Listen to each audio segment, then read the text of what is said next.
Fala, meus amigos, Bruno Alves aqui, e hoje a gente vai ver aqui o encantador de jumentos, o Antônio Miranda, né? É um ateu Nutella que faz bastante sucesso aí no YouTube, a galera gosta, né? E tá levando muita gente ao ateísmo, e isso acontece justamente porque tem pessoas que mancham a imagem do Pai e do Filho, sincretizando as obras do diabo com as obras do Mestre e do Pai, o Mestre que veio revelar o Pai, porque ninguém jamais viu a Deus. O Filho unigênito que está no seio do Pai é quem o revelou. Portanto, foi o Messias que revelou o Pai. Então, enquanto quiserem sincretizar as obras do dragão, do demiurgo, dos demônios, dos anjos caídos, com as obras do Pai e do Mestre, que são opostas, pessoas como Antônio Miranda vão continuar fazendo um exército de ateus. Quem entregou esse cálice foi Roma, né, sincretizando a Torá, a Tanakh, com as coisas que o Messias falou. O Messias que citava muito a Torá e a Tanakh, obviamente, porque se ele veio desfazer as obras do diabo, o que obra ele deveria citar? Mas sempre que ele citou, ele disse a vossa lei, a tua lei.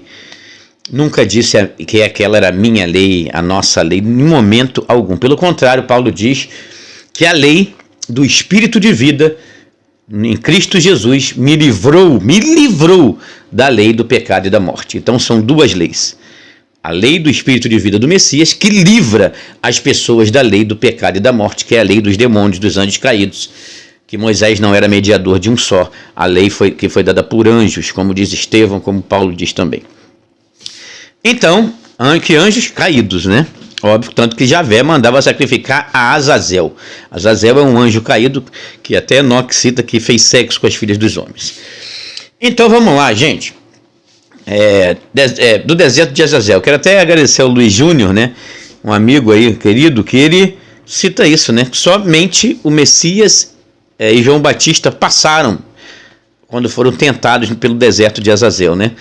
Agora, todos que estiveram no deserto lá com Azazel, com Moloque, como o próprio Deus de Israel diz que deu estatutos e ordenanças ruins, das quais eles não iriam viver, para sacrificar todos os primogênitos. Isso é coisa do Pai, cara?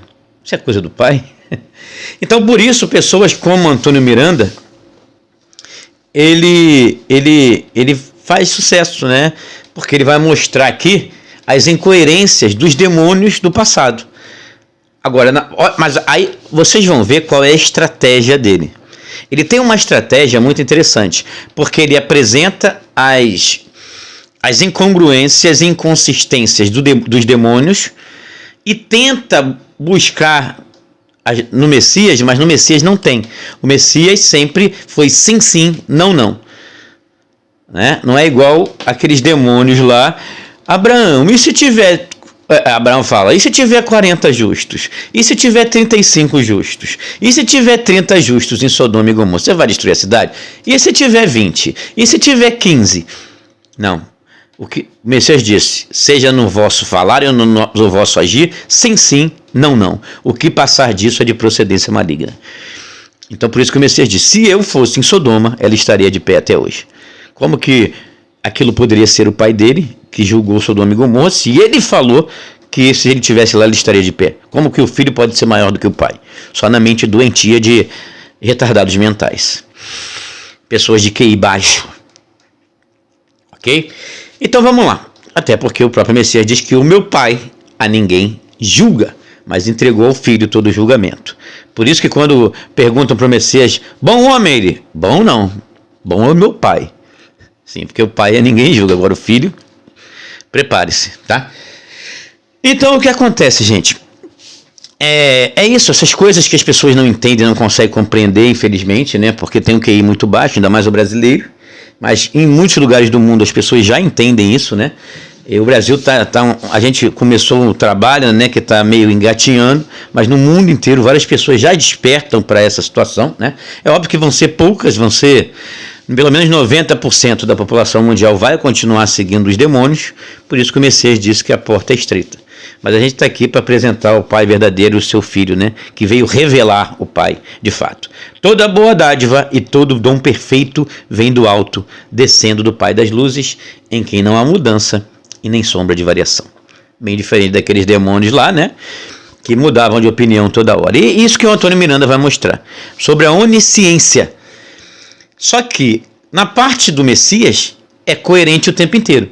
Já na parte dos demônios do passado, Javé, o dragão, El, o deus todo do panteão cananeu, Neustão, o demônio da cura, que era a serpente que Moisés ergueu, Asherá, que era a esposa de Javé, e tinha vários demônios lá, naquela época, Moloque, Renfã, os anjos caídos, Azazel e tudo mais. Ele vai pegar incongruências lá. No Messias ele não pega nenhuma. O Messias foi do início ao fim. Com as mesmas palavras, sem tirar nem pôr, né? Então vamos lá, vamos dar uma olhada no que ele diz aí. Bíblia, Deus é onisciente ou não? O que você me diria? Provavelmente que sim, Deus é onisciente, afinal de contas, se ele não souber de tudo, né? Então os atributos de perfeição divina ficam um pouco prejudicados, não é mesmo? Provavelmente vai me citar passagens como o Salmo 139, do 1 ao 4. Senhor, tu me sondas e me conheces, sabes quando me sento e quando me levanto, de longe percebes os meus pensamentos, sabes muito bem quando trabalho e quando descanso, todos os meus caminhos são bem conhecidos por ti. Antes mesmo que a palavra me chegue à língua, tu já a conheces inteiramente, Senhor. Então provavelmente você vai citar uma passagem como essa, não é mesmo? Vão ter aqueles que ainda vão além, vão citar passagens como Isaías 49, do 9 ao 10. Lembrai-vos das coisas passadas desde a antiguidade, que eu sou Deus e não há outro, eu sou Deus e não há outro semelhante a mim, que desde o princípio anuncio o que há de acontecer e desde a antiguidade as coisas que ainda não sucederam. Então Deus aqui está dizendo que ele sabe do futuro, sabe das coisas que ainda não aconteceram e que irão acontecer. Isso nos dá fortes indícios que para os autores, para o personagem, ele acreditava ter sim uma onisciência, apesar da palavra onisciência não estar explícita nesses textos. Em Hebreus capítulo 4, versículo 13, vai trazer Perceba, ele citou trechos do Velho Testamento em que dão o entendimento de que Deus lá, aquele Deus lá, era onisciente. E aí o que ele vai fazer agora? Ele vai citar trechos do Novo. Ele vai citar trechos do Novo. Esse é o 5. Ele usa essa estratégia e essa tática. Ele vai citar trechos do Novo que também fala sobre a onisciência do Pai, só que no Novo é coerente o tempo inteiro com isso. Só que o que ele vai fazer? Ele vai voltar para o Velho. E lá vai mostrar as inconsistências. Então ele mostrou do Velho Testamento 3 textos que mostram a onisciência daquele Deus lá. Ele vem no Novo, mostra trechos que mostram que o Pai é onisciente. Só que na hora que ele vai mostrar agora o contraditório, ele só vai voltar no Velho. Porque no Novo não vai ter contraditório. Entende o que ele faz? A estratégia? Olha lá, vamos dar uma olhada aí. Olha isso, olha como é o encantador de mulas, tá? Uma questão que é compatível não só com a onisciência de Deus, mas também com a sua omnipresença. Então aqui nós temos o seguinte: e não há criatura que não seja manifesta na sua presença. Pelo contrário, todas as coisas estão descobertas e patentes aos olhos daquele a quem temos de prestar contas. Ou seja, Deus está observando tudo, segundo os autores bíblicos. Segundo Mateus 10, 29 e 30, nenhum pardal vai cair no chão sem o consentimento de Deus, e todos os fios de seu cabelo já estão contados pelo Senhor. Em 1 João 3,20 vai por essa linha, dizendo que Deus já conhece todas as coisas. Em Provérbios 15:3 vai dizer que os olhos de Deus... Veja que ele citou 3 do Novo que eram coerentes com a onisciência do Pai. Agora ele já voltou para o Velho de novo. E aí quando ele mostrar as inconsistências que são inegáveis, ele só vai para o Velho. Ele já sincretizou. Velho com Novo. Só que no Novo não vai ter incoerência, só no Velho. Entendeu?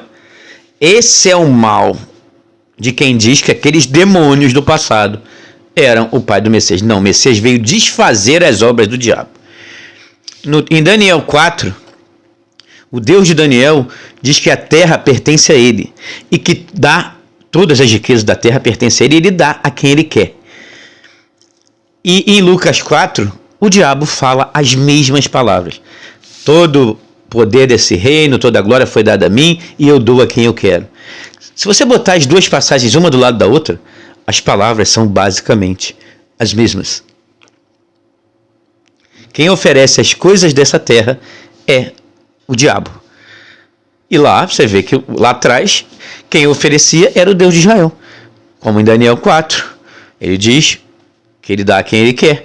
Como em Deuteronômio 28, ele diz que abre o bom tesouro para dar todas as coisas boas que eles emprestariam a muitas nações, mas não tomariam. Quem está dando as coisas da terra? Em Ageu 2, ele fala, o ouro e a prata me pertencem da terra. Ora, o Messias diz para não ajuntar tesouro na terra, para ajuntar tesouro no céu, onde a traça e a ferrugem não consomem, os ladrões não roubam e minam, porque você não pode adorar dois senhores, ao Pai e ao dinheiro. É o oposto. O Messias é o oposto. O pai do Messias é o oposto. O Messias fala que o reino dele não é deste mundo, que os humilhados aqui serão exaltados no reino dele. Quem exalta neste reino é o Deus de Israel. E quem exalta no reino verdadeiro, no reino do Pai, é o Messias. Então quem oferece as coisas da terra? Satanás, o diabo, o opositor. O diabo é adversário, o opositor, que é aqueles anjos caídos, todos aqueles anjos caídos lá, que tem lá no Velho Testamento. Ok? Então vamos lá, eles são os opositores. Vamos lá. Estão em toda parte. Por isso que Paulo diz, né? O Messias veio desfazer as obras do diabo, ele só podia ter nascido aonde? Ali. Então, por isso que Paulo diz, nascido de mulher, sob a lei, isto é, debaixo da lei, para retirar os que estavam debaixo da lei. Por isso que o Messias nasceu ali, gente. Mas vamos lá. Agora ele vai voltar em Provérbios, Conhecendo tudo. Então não tem como escapar dos olhos de Deus. O seu padre, o seu pastor, certamente vão citar esses versículos para você e outros mais para dizer que sim, Deus conhece tudo, Deus está te observando, Deus está te vendo, Deus está te vigiando, Deus conhece o seu coração, Deus conhece o seu pensamento, Deus sabe tudo aquilo que você pretende fazer e até o que você já fez ou vai fazer no futuro. Deus, ele conhece até a intenção do seu coração. Por exemplo, como no caso de Caim, por ele mata Abel. No caso de Onã, por ter ejaculado fora, ele foi morto, mas o coração dele já... mas no caso de Caim já mostra que ele não é onisciente. Porque ele vai lá perguntar, Caim, onde está seu irmão? Aí Caim dá o esporro nele. Eu lá sou guardião do meu irmão? Ele com certeza ainda ficou tão feliz, né, com aquele homicídio que ele na realidade abençoa Caim, né? Você nunca mais vai trabalhar para ninguém.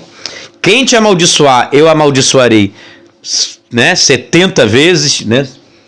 Já o Messias fala para perdoar 70 vezes 7, mais uma vez o Messias é o oposto. Ele fala que vai amaldiçoar e ninguém pode matar Caim e que as pessoas vão ter que trabalhar. Tudo que Caim plantar não vai dar, então Caim vai ter que botar as pessoas para trabalhar para ele.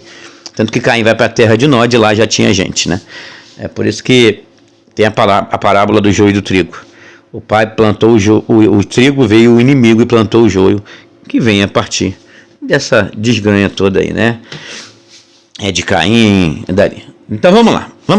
Isso aqui, mas esse não é o assunto é onisciência. Vamos ver o que ele vai falar. Já tinha sido conhecido por Deus. E hoje, até hoje a gente é escravo dos que vieram pelo caminho de Caim, tá? Até hoje a gente trabalha para eles, tá? Mas vamos lá. Etc. Então Deus, ele conheceria o coração das pessoas segundo a narrativa bíblica. Então sim, os textos bíblicos respaldam uma onisciência de Deus, um conhecimento pleno de tudo que já aconteceu, acontece e acontecerá em todos os lugares por parte de Deus. Mas e se nós investigarmos a Bíblia de uma forma mais aprofundada? Qual será o resultado? Existem alguns textos bíblicos que o seu pastor não mostra para você e é isso que nós vamos analisar agora. Abra sua Bíblia e anote essa passagem que eu vou passar para você, que é muito usada pelo professor monoteísta para refutar essa ideia. Vamos lá, ele vai no velho para mostrar a inconsistência. De que Deus é onisciente. Jeremias capítulo... Falei? Eu já sei, cara, a tática. Ele só usou o novo para sincretizar, mas como no novo não vai ter incongruência, ele vai mostrar no velho.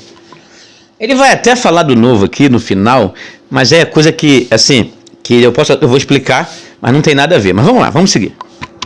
Capítulo 3, versículos 6 e 7 vai dizer o seguinte: disse mais o Senhor, ou seja, Yarvá, né, o tetagrama e o de Revavirê, nos dias do rei Josias. Viste o que fez a pérfida Israel?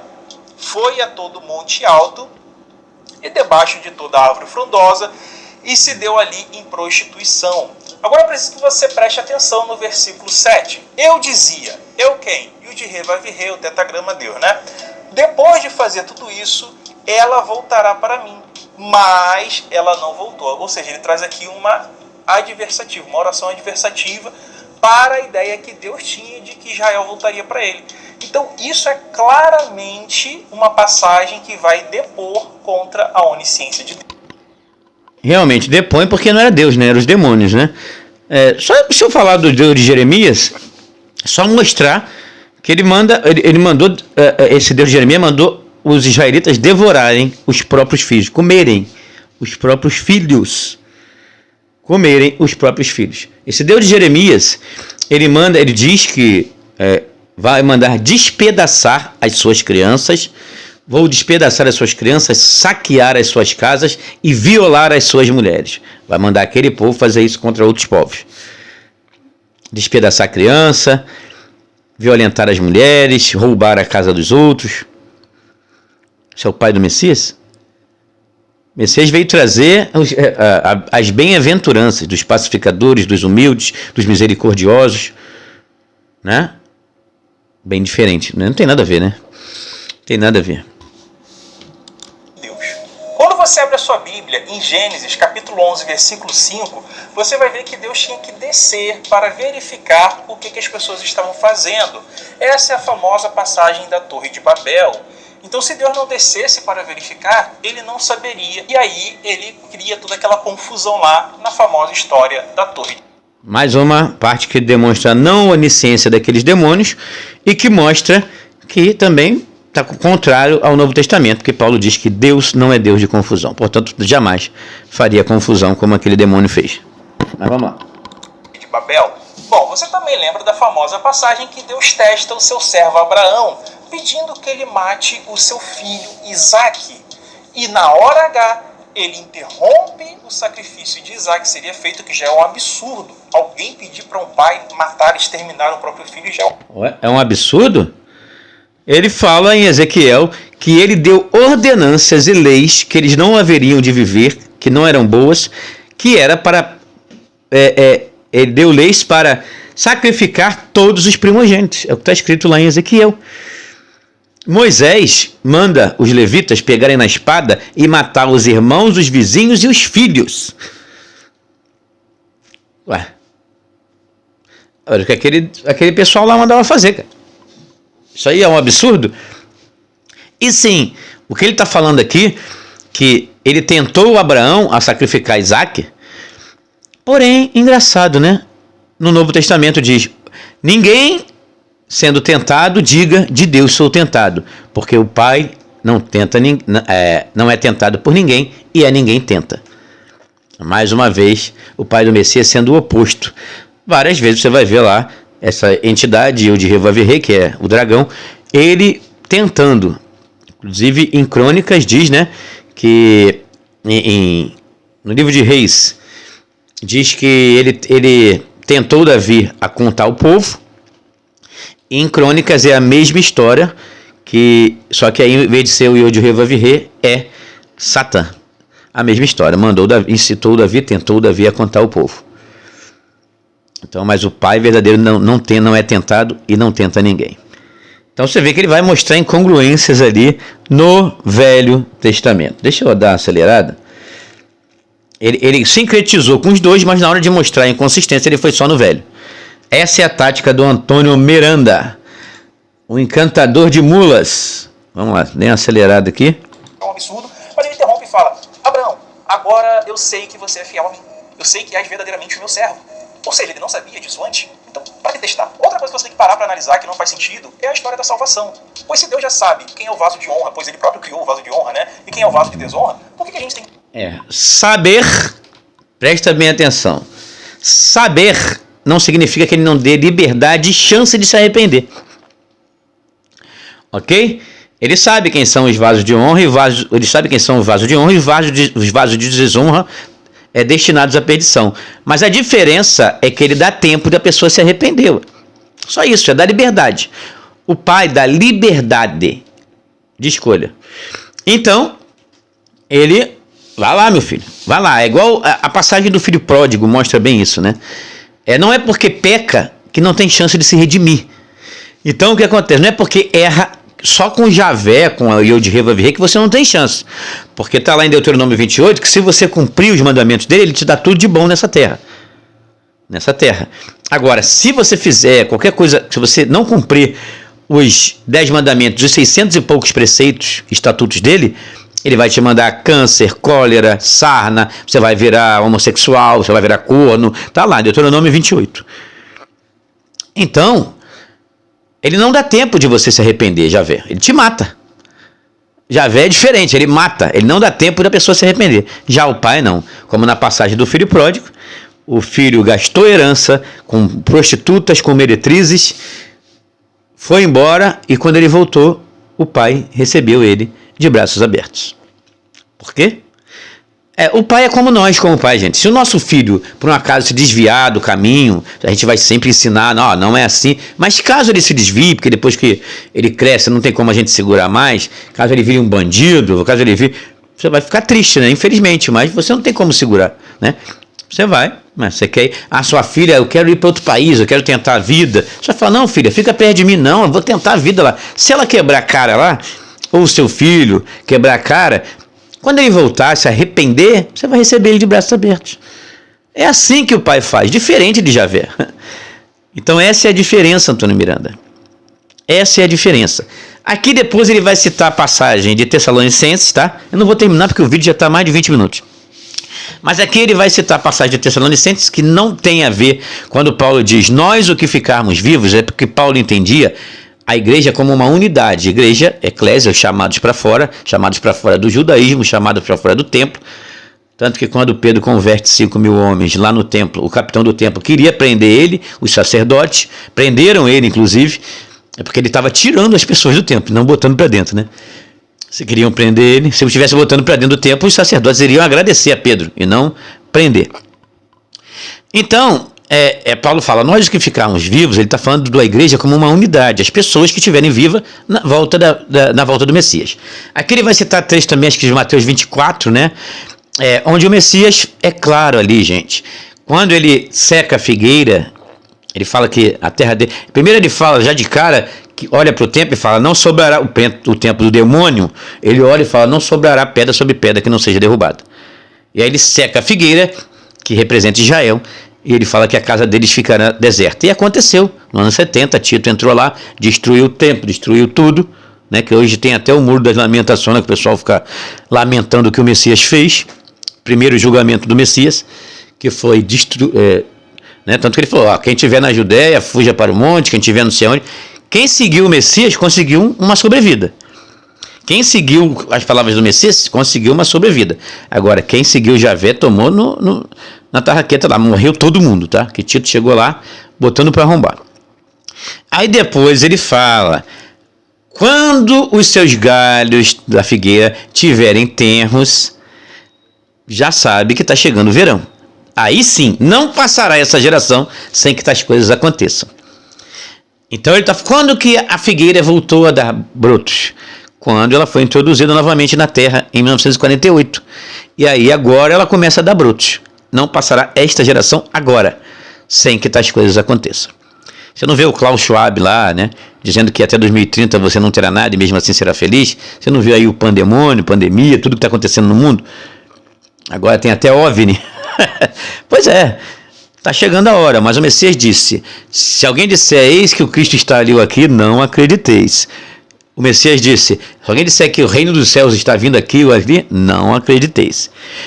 Então é isso, gente. Então o Antônio Miranda, ele não tem um entendimento dessas coisas, e o que ele faz? Vocês perceberam a tática dele? Ele vai lá no Velho Testamento, mostrou as partes da onisciência. Veio no Novo, mostrou as partes da onisciência. Aí na hora dele mostrar as incongruências, ele volta no Velho. Só tem incongruência no Velho, no Novo não. Então o Antônio Miranda, ele faz isso, ele age desonestamente, infelizmente, pelo fato das pessoas sincretizarem os demônios do Velho Testamento, os anjos caídos, como Estevão falou, que a lei foi dada por mandamento de anjos, por ordenamento de anjos, e nem assim descumpriam. Ainda esculacha eles. Nem vocês não guardaste. Porque não tem como cumprir os mandamentos do demônio. São 10 mandamentos aliados a 600 e poucos preceitos. Quem vai cumprir isso? Ninguém consegue. Né? Até porque o demônio, em Deuteronômio 5, ele fala, não furtarás. Em Deuteronômio 6, ele já ensina a furtar a casa dos outros, poços que eles não cavaram, casas de riquezas que eles não encheram, olivais que eles não plantaram. Então não tem como dar atenção ao demônio. O demônio é o pai da mentira, ele manda fazer uma coisa, não terás deuses de fundição. Depois ele manda construir serpente de bronze, querubim de ouro. Ué, é para ter deuses de fundição ou não é, o capeta? Ele fala, não matarás. Depois manda matar até criança de peito. Até recém-nascido. Cara, não tem como compactuar com o demônio, né? É por isso que o Messias fala, vós tem por pai o diabo, que é homicida desde o princípio. Não se firma na verdade, porque não há verdade nele, porque é o pai da mentira. Então isso, infelizmente, esse sincretismo, sincretizar os demônios do Velho Testamento com o pai do Messias, que ele revelou.